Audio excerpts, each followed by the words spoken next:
एक स्टूडेंट का कमेंट था कि आप मैथ्स कैसे पढ़ते हो? लाइक मैथ्स के क्लासेस लेते समय, लेक्चर लेते समय आप मैथ्स के नोट्स कैसे बनाते हो? क्या इतने बड़े-बड़े क्वेश्चंस जो होते हैं, क्या आप उनको नोट डाउन करते हो? या फिर जो मैथ्स में जो रफ वर्क होता है, वो किस तरफ करते हो? मैथ्स में इम्पोर्टेंट क्वेश्चन को कैसे हाइलाइट करते हो? इम्पोर्टेंट क्वेश्चन कहाँ से पता चलता है आपको ये क्वेश्चन इम्पोर्टेंट है, तो मुझे एक और क्वेश्चन अलग से लिखना है? मैथ्स के शॉर्ट नोट्स कैसे बनाते हो? रीजनिंग किस तरीके से पढ़ते हो? सेम क्वेश्चन रीजनिंग में भी है उनका कि आप रीजनिंग कैसे पढ़ते हो? रीजनिंग के क्वेश्चंस को कैसे हाइलाइट लिखते हो? कैसे नोट्स बनाते हो? तो मैं इस वीडियो में आपको अपने नोट्स दिखाने वाली हूँ कि मैंने किस तरीके से मैथ्स के नोट्स बना रखे थे एंड किस तरीके से मैं रीजनिंग के नोट्स मैंने बनाए हैं।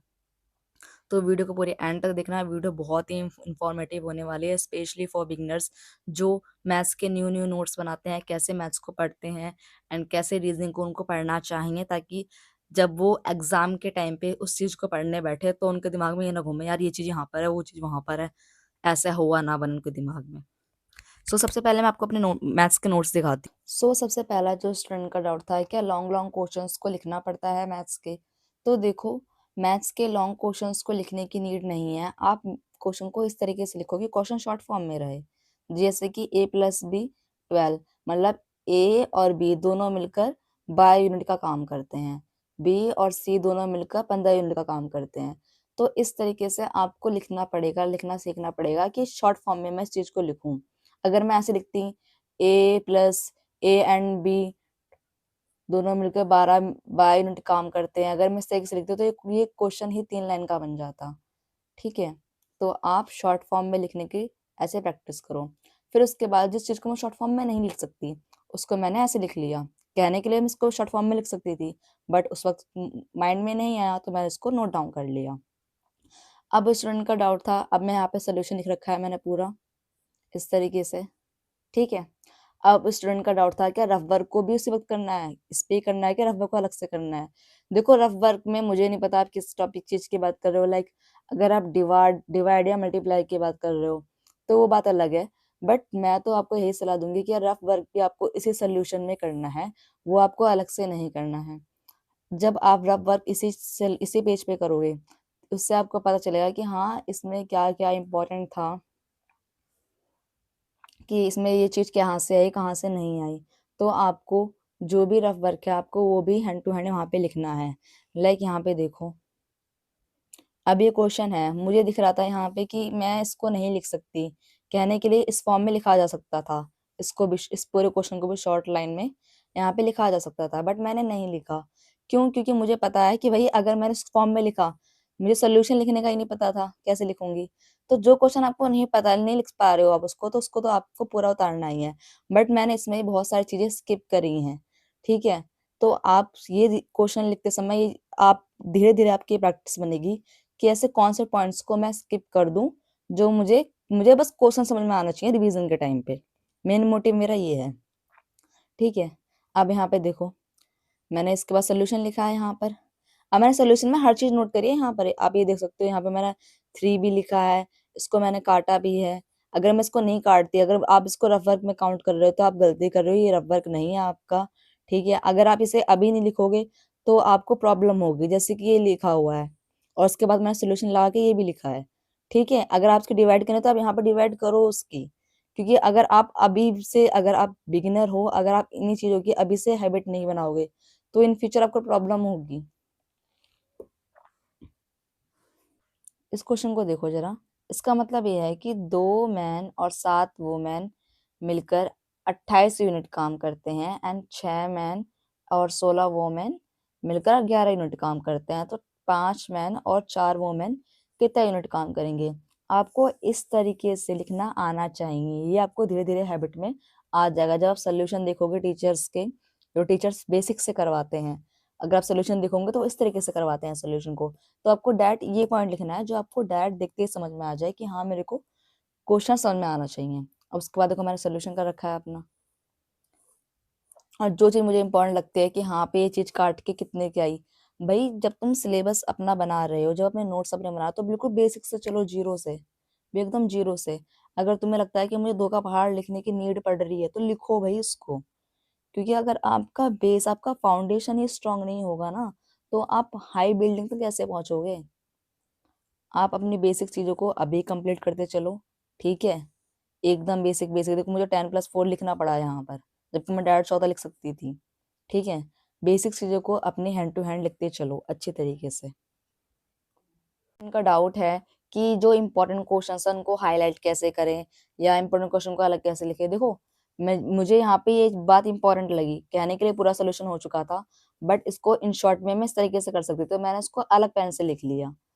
नोट्स के अंदर ही अलग पेन का, अलग कलर का पेन आप यूज करके उसी वक्त उसे हाईलाइट कर सकते हो अच्छी तरीके से, ठीक है? यहाँ पे आप देख सकते हो, ये मैंने रफ वर्क, इसका अल्टरनेट कंसेप्ट मैंने खुद से ट्राई किया है, ये तो मैंने उसको पेंसिल से ट्राई किया। आप भी ऐसा कर सकते हो। नोट्स आपको इस तरीके से बनाना है ताकि एग्जाम टाइम में आपको ये याद रहे। ये मेरे स्टार्टिंग के नोट्स हैं, इसलिए थोड़ी गंदी राइटिंग है, बिकॉज स्टार्टिंग में सबको ये रहता है कि मेरे सिलेबस जल्दी से कंप्लीट हो जाए। यहाँ पे देखो ये क्वेश्चन मुझे लगा कि हाँ ये क्वेश्चन बहुत इंपॉर्टेंट है, बिकॉज काफी एग्जाम में टीचर ने मेरे से कहा कि ये काफी एग्जाम्स में आया हुआ है, तो मैंने इसको रेड, इसका जो क्वेश्चन है वो मैंने रेड पेन से लिखा ताकि ये क्वेश्चन मुझे अलग से हाईलाइट हो जाए। और इसमें मुझे एक नया कंसेप्ट भी दिखा था, तो मैंने उस चीज को भी नोट कर लिया, बिकॉज ये 25% ऑफ वर्क करता है ये 15 दिन के अंदर, तो ये मुझे नया कंसेप्ट लगा। तो मैं यहाँ पे चाहूंगी तो सेकंड कंसेप्ट लिख दूंगी, या फिर मैंने उसको अलग से रेड पेन से ही हाईलाइट कर लिया। फिर देखो मैंने इस पॉइंट, यहाँ देखो मैंने इस पॉइंट को अलग से लिख लिया है। कहने के लिए बहुत छोटी बात है ये, बट मैंने इसको अलग पेन से लिखा था कि मुझे एग्जाम टाइम पर ऐसी ही चीजों से बेसिक्स बना बना के हम जीरो से मैथ्स में 40+ मार्क्स इजीली लेके आ पाते हैं। रीजनिंग की, अब बात करते हैं हम रीजनिंग की। तो रीजनिंग के लिए मैं बता दूं, आपको पहली बात तो सारे चैप्टर्स में लॉन्ग लॉन्ग क्वेश्चंस नहीं लिखने होते हैं, सिर्फ जो इंपॉर्टेंट चीज होती है वही लिखनी होती है। यहाँ मेरे कैलेंडर का चैप्टर है ये। अब इसमें लंबे चौड़े लैंग्वेज थी, बट मैंने क्या लिखा, 31 दिसंबर को सन 2009 को थर्सडे है, तो 25 दिसंबर को क्या होगा, बस ब्लू पेन से सैटरडे फाइंड करके सोल्यूशन लिख दिया। अब मैं यहाँ पे पूरी लैंग्वेज लिखने बैठूं, फिर तो हो गया हमारा काम, हम तो फिर सिलेबस ही करते रह जाएंगे पूरा भाई। शॉर्ट शॉर्ट में चीजों को लिखना आ जाए, बस तुम्हें क्वेश्चन समझ में आ जाए। अब देखो ये फिगर सीरीज का टॉपिक है, ठीक है? अब मैं इसका हर क्वेश्चन का फिगर बनाने लग गई, फिर तो हो गया मेरा बेड़ा पार।